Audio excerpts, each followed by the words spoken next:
We need at our table of awareness the logician, but equally we need the intuitive, we need the mystic. I almost died. I was allowed to go to the very precipice of death, of life and death, and look over the edge. And I was allowed to behold what was there and allowed to come back. Most people aren't. When we talk about being aligned with ourself or being aligned with our soul or hearing our higher self, that's really what we're talking about, is being connected to that divine part of ourself, that light-filled part of us that is connected to God energy, that is connected to everybody here and every experience we've ever had. If more doctors, more professionals can open up to use intuitive gifts in their work, that's really important. Hi, I'm Dr. Amy Robbins, and welcome to Life, Death, and the Space Between. I'm a licensed clinical psychologist and medium, and here we explore life, death, mediumship, near-death experiences, consciousness, and what it all means.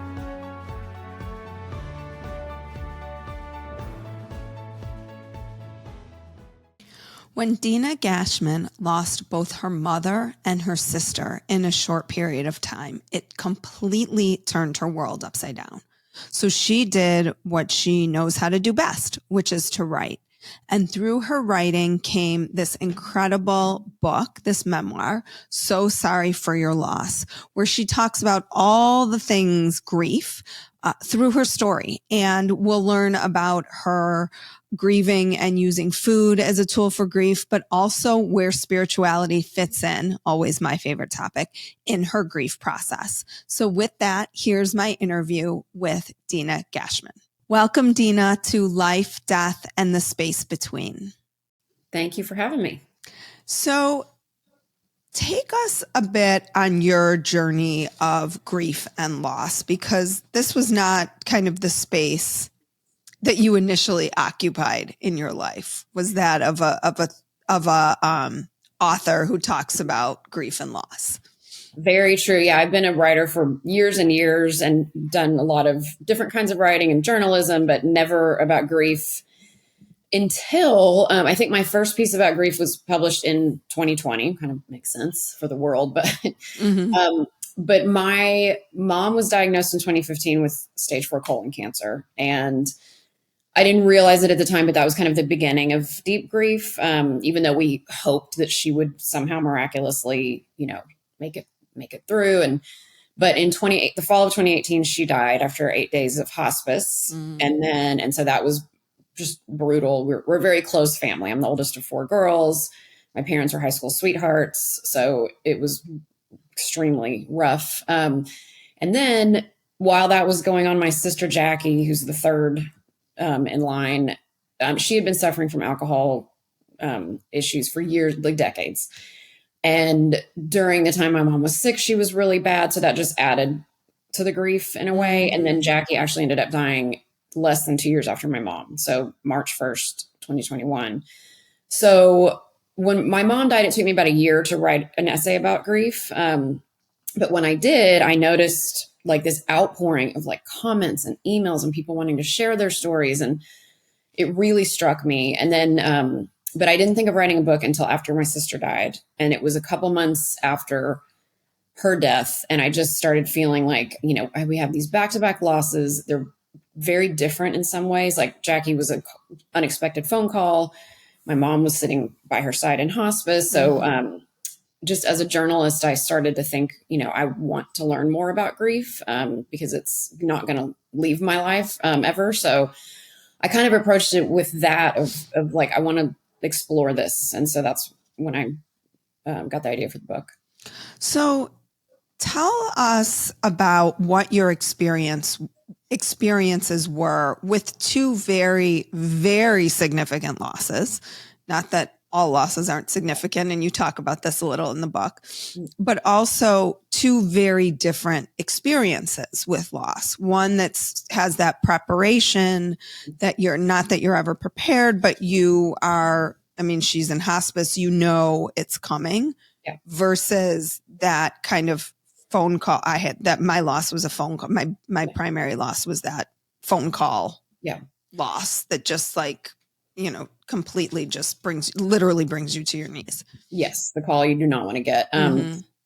Yeah, they were very different. I mean, both extremely painful, but yeah, with my mom, she had been so sick for, 4 years and, on chemo. And it wasn't until the chemo just, it's just so hard on your body. And so her colon tore. And so that's when we got a call of like, I had just been in Houston where they lived. And I got a call like, you got to come home, that doctor said they can't operate. There's nothing they can do. So I went home and we had those 8 days of like, I was by her bedside every minute except when I was sleeping. And my sister and I were the one doing medications. We were right there and we were super involved in like holding her hand constantly. We got to do saying everything. I think we said too much. She probably was like, y'all need to shut up. But we just said everything we needed to say. We told stories, held her hand. And it's very, hospice, for anybody who's endured it, is so brutal. And I think I say this in the book, but it's like, it's a torturous experience because like, obviously you don't want your person to die, but it's so torturous to watch them. Like, it's just, by the 8th day, I think my sisters and I were like, I don't know if I can do this another day. It's just, it's really, really tough. But yeah, we had that experience of like, we got to say everything. And I remember one night my cousin came and she and I, there was a couch next to my mom's hospice bed. So my cousin and I were like sleeping and, like my feet were at her head and her, and like the lights flickered one, we were like, oh my God, is that, my mom's mom? And so we had that whole experience. But with Jackie, even though the call was something I feared for years because she was, her alcohol issues were pretty severe, but she had been sober for a year. She finally, got sober and we were talking all the time and she was doing so great. And I knew she had fallen off because she sort of went off the radar for about a week. And I was in Florida visiting my in-laws. And I remember being really stressed during that weekend because I didn't know where she was, but I certainly didn't expect when our plane landed back in Texas is when I had a text from my sister saying, I can't believe this is real. And so it was more than a text, but then, obviously I got on the phone with them, but it was just, it's just a different experience because it's a total shock. Like my phone dropped out of my hand. I just went into like a shock mode, I think. And it's just, I think also because it was this back-to-back loss, my primary thought was like, I don't know how I'm going to do this again. Like, how are we going to do this again was a big part of that. Well, and you said your mom died in 2018? Yes, 2018. Okay. So it was like 3 years. It was, I guess it was, well, let's see, 2018. Yeah, it had just turned 2021. So. Okay. Yeah. So you were probably feeling like maybe you were getting your sea legs back under you a little bit. Yeah, exactly. And then only to have them just completely ripped out. Yeah, it did. It felt like we were kind of like, my dad was even like starting to date a little bit. Not that we loved that at first. We came to accept it. But we were kind of like, okay, I feel like I can get back into the swing of things. Obviously, grief never leaves you, but we're feeling like, okay, we're going to, our lives are on track. And then, it just happens again. And then having been through it before, I knew what was ahead. And so with my mom, I had no idea what we were about to endure. Right. And just the depth of it and the pain. And with Jackie, I was like, I know what's up ahead for me. Right. And I don't want it. I don't want it. I don't want it. Yeah.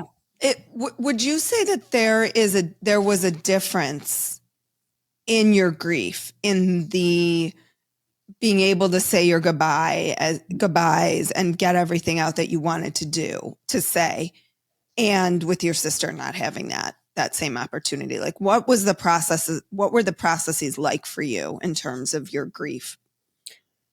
Yeah, it was different because with Jackie, we had been trying to plan a visit because I hadn't seen her. I saw her briefly during my mom's hospice. She came for like maybe an hour. But I hadn't seen her since then. And I don't think my dad had, none of us had, because she had been so bad off. And so when that year she was sober, we kept saying, we need to plan a visit. We need to plan a visit. But it was the end of the pandemic. Jackie actually had MS, which I don't write about in the book. But my dad was like very scared of her getting sick because she was compromised. So we were like, we put it off. And so part of my grief, I think, with Jackie was like, we should have done that visit. Like, it was that kind of guilt of like, I should have just gone to visit her or just flown her out, or why didn't we do that? So there was more of the like kind of the guilt and the regret which I didn't have with my mom, because with my mom, and we were by her side every second. I feel like I didn't have any regrets about like I could have taken care of her better, or, you know, but with Jackie, I just, there was more of that, I think. And so I know that one of the things that we talked about that I think would be helpful to hear, we're a couple days past the anniversary of her death. Yeah. Tell the listeners a little bit about what that process can be like, because I think it's so important for people to recognize. I often have people come in therapy and not realizing what you just described to me. So yeah, it is. I get it every November with my mom, and then every February with Jackie, because we got the call on March 1st about her.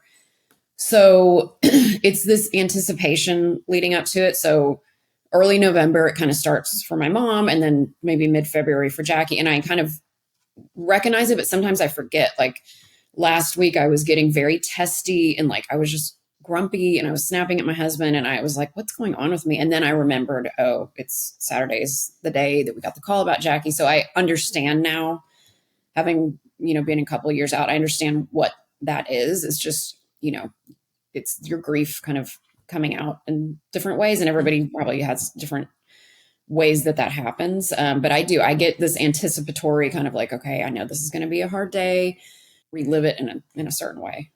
Yeah. The anticipatory, fill in the blank, whatever it is, it tends to be worse than the actual experience of it all. But we definitely get ourselves all worked up in anticipation of those experiences. And you call this GIEA. Yeah.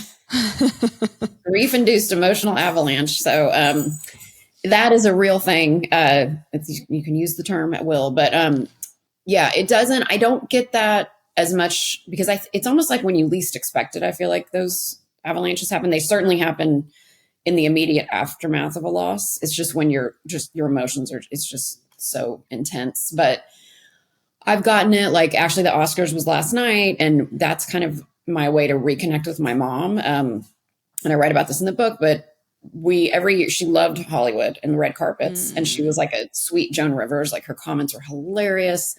And I loved either watching physically with her, or if we weren't physically together, we would just constantly text through the whole, like from the start of the red carpet till the credits rolled. And I loved it every year. I looked forward to it. And then when she died, I didn't know what, that first red carpet season, which sounds so silly, but it's not silly, because I was like, do I watch? Do I not watch? And so now every year I watch. And so last night, when I watch, it's like my time to almost like, not like commune with her, but kind of, right. To imagine what she's going to say, and to have that bond with her. And last night I didn't cry, but last Oscar season, I had a grief-induced emotional avalanche. Just, it didn't last that long, but it just, I don't know what, you never kind of know what's going to trigger it. But now I understand that, like, let it come, let it get out of you. And then you can go on with your day. Did you get it yet? I bet you're wondering what it is. It's my new Discover Your Essence toolkit, which you can get by signing up on my website. It is a free toolkit to help you tap into your essence. I talk a lot about essence on the show, in my course. So many people talk about purpose. Forget about purpose. We're done thinking about purpose. And what we want to think about is, what is the essence of who you are and why you are here, and how you can live from that place. So if you want to get my free essence guide, go to my website, dramyrobbins.com. Yeah, I love that idea so much that, it wasn't mundane because it was important to the two of you, but it's not something that someone from the outside looking in would anticipate, like those things. And I think that that's sort of what you're talking about with an avalanche, is like, you're not anticipating, or other people might not even be. Like you said, your husband knew you might be a little irritable because it's the anniversary of your sister's death, and he might know about the meaning of the Oscars, but someone else might not know how important and deep that connection was. Like this shared experience, whatever it is. And people have all kinds of those in their lives that are just really meaningful to them. They were their way of connecting with the person that they loved. Mm-hmm. And to the outside world, it might not seem like a big deal, but to you, it was really sacred time where you got a deeper sense of your mom and a deeper understanding of who she was. Yeah. And it was so much her personality. Her sense of humor was like, kind of her calling card, honestly, she was just so funny. So I really miss that. Like, I really miss hearing what she would say and her take on things. And so that it's fun for me now. It's not so agonizing. It's like fun for me to sort of imagine and kind of like talk. I talk to her all the time. I talk to Jackie all the time. So almost like have a little conversation with her. Like, oh, did you see that dress?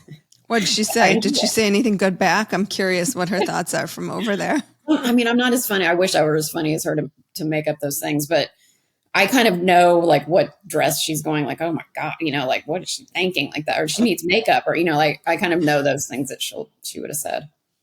So you really, I mean, I can tell just through the way you're talking about her, the depth of your relationship with her and how close you were. Yes. We were all super, I mean, all the sisters and Jackie too, even though Jackie, it was hard. But yes, we were all really, really close with our mom. I mean, we would when we would go visit Houston, all of us, all the daughters would literally get in the bed with my mom and like look at magazines. And my dad called it the Lion Pride, because we would just like lounge in the bed together and like look at Us Weekly, like watch old movies. And so, we were super close. What's the age spread of you all? So I'm the oldest, and then Amy's 3 years after me, and then Jackie's 3 years after Amy, and then Catherine, the youngest, we have a 12-year difference. So Catherine, wow. Wait, 12 years between you and her? Me and her. Okay. Yeah. So I was 12 here. Okay. So what is your take on food during grief? Because you talk again in the book a lot about that as the role that food has played for you. Yeah, I mean, that's why there's a casserole on the cover. I mean, it's such a universal. Here's the cover too. Yeah, it's like a universal. Is that a casserole? It's a casserole, yeah. I thought it was a kugel. It's a kugel, yeah. Oh. Kugel casserole. Yeah, so, and I made him put the nail polish on the hands, just to put that out there. Oh my gosh, that's great. Well, and it's all those details, right? Yeah, it matters. But yes, it is. I mean, it's such a universal symbol. And I just remember like when my mom was in hospice, people were bringing food. I mean, we're Texan. I mean, I think it's a custom everywhere. We're definitely in the South. I mean, you're getting gumbo and like, you name it. And so people started bringing food, and my dad's freezer was like just bursting with food for him. But the thing and I write about this too, but the thing that really meant a lot was, we had a lifelong family friend. I'm very close with her daughter, and she was friends with my mom. And she's like, I always thought of her as like drinking out of crystal glasses, very fancy. And during hospice, my mom was still alive. The doorbell rang one day, and it was her, Meredith, and she had a bucket of KFC, and she didn't announce that she was coming. She just showed up at the door, handed us a bucket of KFC, and was like, I love you. You don't need to say anything. You don't need to invite me in. I just wanted to bring this. And it was like, I don't typically eat KFC, but it was like the most delicious. My sister and I it was so nourishing, like, and so sweet that she just unexpectedly showed up and just handed it to us and left. It was such an amazing gesture. But that food, I'll never forget how it felt. Like, it just felt like we need this during a time when like, I didn't know what day it was. I didn't know if it was night or day. I mean, you're just in a total bubble. I didn't know who knows if I showered that morning. Like, so it was just very helpful to it's very grounding, I guess you could say. And people do it as a gesture of like, there's nothing you can say to make it better, but you can give somebody some kind of nourishment, which is, it's a very sweet thing. Mm-hmm. Well, and I noticed you talk about this in the book, and I always say you're Jewish, you sat Shiva. Yeah. And I think for people who aren't aware of what that is, it's 7 days, but it's a month and then a year where you really mark the mourning. Yeah. And I always say, like, I'm Jewish as well. We do kind of milestones quite well. Yeah. And one I think we do really well is death, because there is so much support, and there's built into the traditions, like that period of time, even though many of us don't observe it for 7 days, is really for, like, you as the mourner do nothing. You don't worry about anything. You just are there. And actually other people aren't even supposed, like, you're supposed to welcome them in. They're not supposed to approach you. I mean, there's a whole ritual around it that really supports the grieving process. That's quite beautiful if you've not witnessed it. And I think it's hard sometimes in other faith traditions that don't have as much of that to kind of lean into. When I've worked with patients who've not had those faith traditions, and they feel kind of a little bit lost in the process sometimes. Not that you can't also feel lost if you have that, but I think it does give some grounding to the experience. I think so. I definitely think so. And I think those rituals are, they're so important. Like, every year Jackie's yard site was Saturday, and that's the anniversary of the death. And I get an email from the temple and it says, "Your beloved Jackie." And I appreciate that. I didn't go to the temple. My dad goes.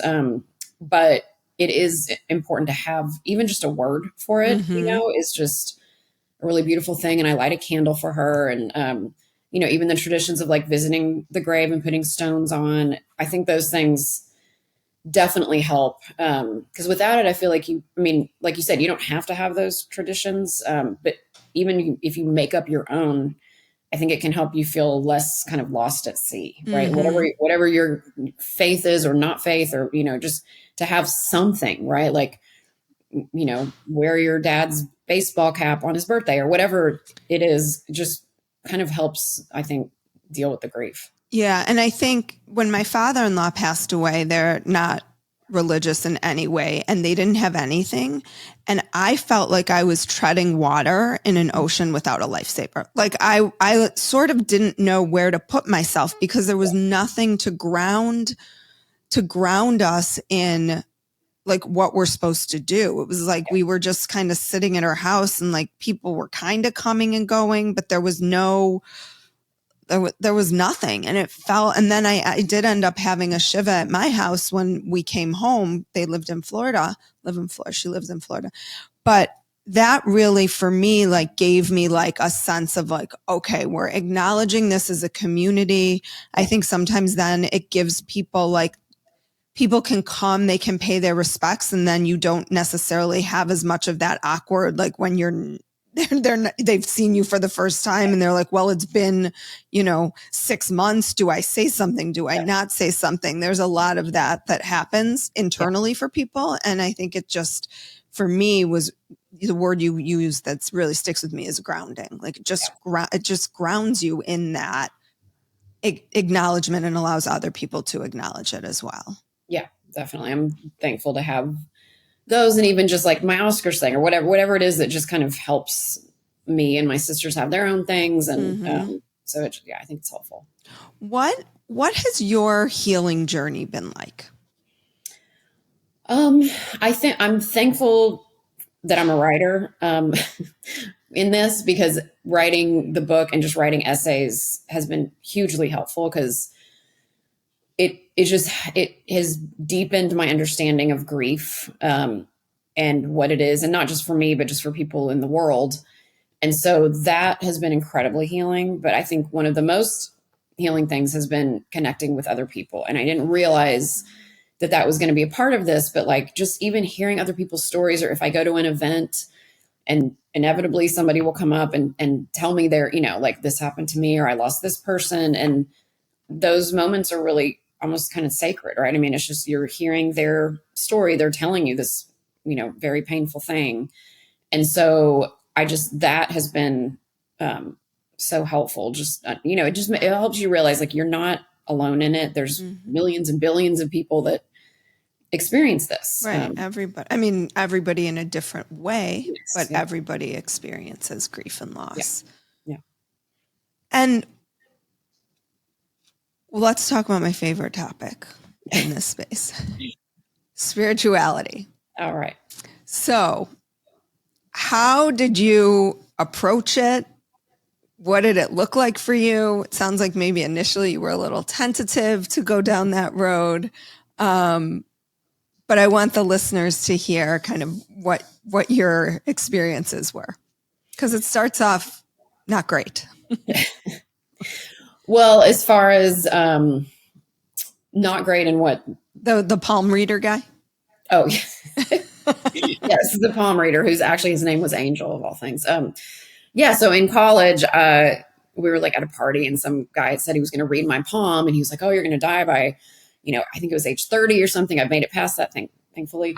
But it freaked me out. I was like, I'm never doing this again. And then later in my 20s, I tried to go to a palm reader and literally ran out the door before the appointment. I was just like, I just don't want to know. So I guess, yeah, you could say it.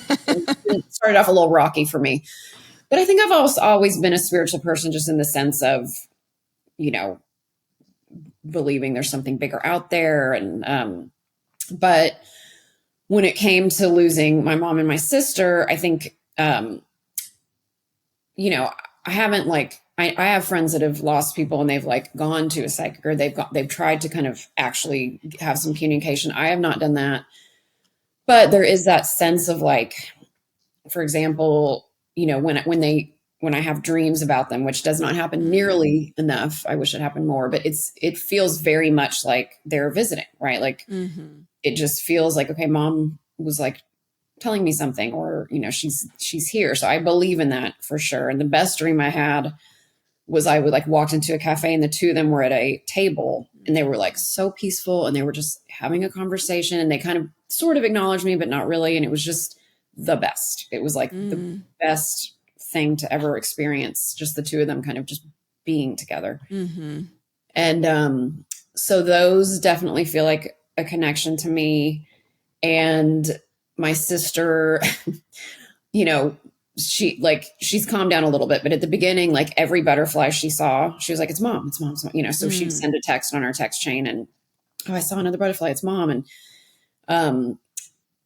And so, but now I do believe that, right? Sometimes if there's a ladybug, I don't know why. I just think maybe that's mom, saying hi or something. So I think that can add to the experience too. It makes it feel less empty, I guess, and painful if you have those things. I mean, I know somebody that has azalea bush is their thing, or a certain bird, or whatever it is. I think you just can, whether it's true or not, I don't know. If it feels true, it's true. That's my kind of take on it, is if my sister thinks every butterfly is my mom, then that's true. Then then it is. And so I think that I've kind of opened up more to that. And, as far as trying to have communication, I don't know. I know there's Chat GPT, an AI sort of way to commune with someone you've lost, but I'm super skeptical.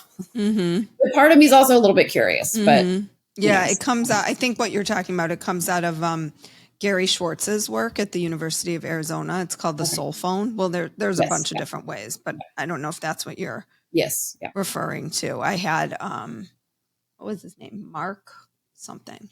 Tasic, maybe? I had him on the show years ago talking about this. And yeah, there's definitely ways that people have, researched and are trying to communicate with that energy. Yeah. And I think I'm skeptical of it, like I said, but also curious. But if somebody does it and it feels good to them, then wonderful. I mean, there's no that's one definite thing with grief is I would never judge somebody for how they grieve. And there's a lot of you. How have each of you grieved individually, and how have you all grieved together collectively? And sometimes grief can pull people apart and sometimes it can bring them closer together. So what has that been like for your family? It's definitely, we were already super close and then it just brought us closer. I'm on a text chain with my two sisters and my dad, and it's just constant, all day, every day. I think my sisters and I are very protective of our dad, obviously now. We're you should go to your checkup and don't go skiing. You're 74. We're very protective of him. Poor guy. But I think it definitely brought us closer. And I don't, it's funny because I know that it can tear people apart, and especially if people are grieving very differently. And then judging each other based judging on or what getting they're offended. Yeah. But we're all pretty much, I think we've pretty much been in sync, I think about it. And I think what also brings us together in it is that kind of watching over our dad. I think we're like a little team of, caretaker. I mean, my dad's like, he's plenty healthy, thank God. But, we're just, it's bonded us in this thing of like, this is our mission, is like protect him and entertain him and send him pictures of the kids and make sure he's laughing because he's on his own now. So I think that's, and what an interesting dynamic shift, I'm guessing like I think that, I don't know, in my family, like a lot of our information goes through our mom to our dad. It doesn't necessarily go directly to our dad. Yep. And now, and especially with girls, having 4 girls, and so I'm just like thinking about what that shift might be like in that now he's the person that's you're communicating with. Yeah. Oh, that is 100% true. I mean, it used to be a text chain. We were all on it, but it was mostly my mom texting. And so, yeah, everything went through her and she was almost like this buffer. Like we put our dad on a pedestal always, drove her crazy. Cause she'd be like, y'all think he's so perfect. And we're like, well, he is. And, now we see, like he is wonderful, but like, we're like, oh my God, he's always late. Oh my God. We see all these little things that she was kind of the buffer from. Right. And now we're dealing with it and we're like, oh my God, I understand what she's talking about all those years. So it is a shift, and a huge shift is talking to him about his dating life. I mean, that's just a huge, I wrote an essay about it. And that has been a learning curve for sure. It took us, we kind of expected it would happen. My dad's very youthful, super fun. But and now, women are there's more of those than there are of him. Yes. Yeah. So it's been an interesting saga to deal with it. But we talk about it all the time. It's we're very open. So I'm like, oh, how was your date this weekend? And so that's something I never anticipated, obviously. I'm sure. Well, yeah, I mean, it's like the roles become completely reversed. And on top of that, it's because your mom isn't here. So it's not, it's not like it's not like you're joyful about it necessarily. But I think also, and again, when I've worked with patients on this, it's like, how do we prepare the kids? Because what do you want your life to be like? Do you want to be alone for the rest of it? And it sounds like he probably has a lot of life to live. He does. Yeah. And he's very, he loves to go out to dinner, and he loves to, I don't know if he'll get married again, but like, and he was a caretaker for, almost 4 years. Right. And so what that meant was like no movies, no vacations. I mean, my mom was really sick. And so he had several years of that. So for him to be able to be like, I'm going to a nice restaurant, or I'm going to like go see some live music, or that's important for him. And no, I don't want him to sit at home and retreat. I'm thankful that he's out there and being social. I think that's healthy. So it's a good thing rather than him just not, becoming antisocial. Tell us about the title. So I knew as soon as I decided to write a grief book, I knew that I wanted to call it So Sorry for Your Loss. Like there was no other title in my mind. And it was because when my mom first died, obviously So Sorry for Your Loss is, the go-to. It's either that or condolences, right? I mean, that's what people say. And it would make me so angry, right? When people would say, sorry for your loss, or so sorry for your loss, because it did not reflect how horrible I felt and how sad, and like it just didn't reflect it, and it felt insulting. And it made me really angry. And what I appreciated more was the people that were like, well, especially after Jackie died too, but the people that would just say things like, oh my gosh, this is so tragic.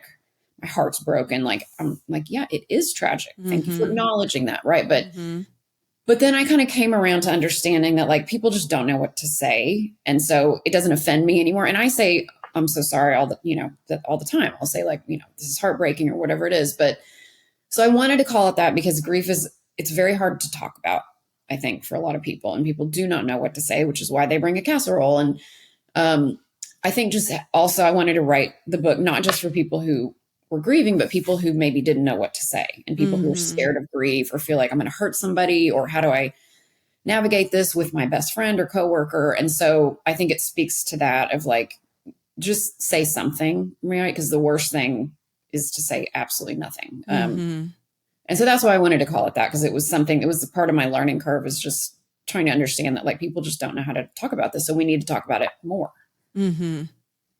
Yeah. I love the so sorry for your loss, because I think it is that it's that kind of catchphrase. Yeah. That's the only thing that people really know how to say, because they're afraid. I always am like, this just sucks so bad. This sucks. And it does. And honestly, people would say things like that. I'm like, yeah, it does. Thank you. But it's always the people that know deep grief who would say something like that. Or, or they're afraid of like introducing humor into things, or, you know, and I think that there's an appropriate time for all of it, but I think we tread so eggshelly on grief and a lot of things, frankly, where, you know, sometimes that like, God, this really is horrific, or this sucks so bad. Like it's awful. It's awful. Yeah. And that's fine I understand being fearful of saying that. Obviously you don't want to like, but it is, I always appreciate it. And I really appreciate when people would just ask my mom or sister's name. You know, I think that's really, to me, that's almost like the favorite thing, is just like, what was your sister's name? Because I'm like, okay, I get to acknowledge her, and that feels good. Yeah. My friend Barry Liner Grant, who does a lot of grief work, that's always the thing that she says, is like, what was their name? Because it's so important to acknowledge the person by who they were. Yeah. I actually met her at a grief book festival in the fall. Oh, were you at the Grieftastic at Megan's? Yes. Yeah. Yes. She's great too. I just had her on the podcast as well. Yeah. She's wonderful. Yeah. Dina, tell us where we can learn more about your work and where the listeners can find you. It sounds like you have beyond just the book, So Sorry for Your Loss, but you also have blogs and Substack. Maybe, I don't know, is Substack the new blog? But I do. I write a lot of essays and articles as a journalist. So I put pretty much everything. My website's dinagachmanwrites.com. And I'm in New York Times, Texas Monthly, Vanity Fair, but pretty much everything. And I'm on Instagram and Blue Sky. Blue Sky. Right. Then I was just going to say, the website's probably the best thing, because it's got all the links and everything there. Well, Dina, thank you so much for your time today. This was it's such a beautiful, it's a memoir. It's such a beautiful story for people to listen to read, to just, it's not like a how-to grief book. It's just your story. And I think there's so many pieces that are completely identifiable with it. So thank you so much. And just for putting this out into the world. I think people need to hear more stories like this. They're so important. I appreciate it. And I agree. Like what you heard today and want to hear more? Wondering what comes next and what it all means? Head over to Apple Podcast, Spotify, Stitcher, Google Play, or anywhere you get your podcasts and hit subscribe.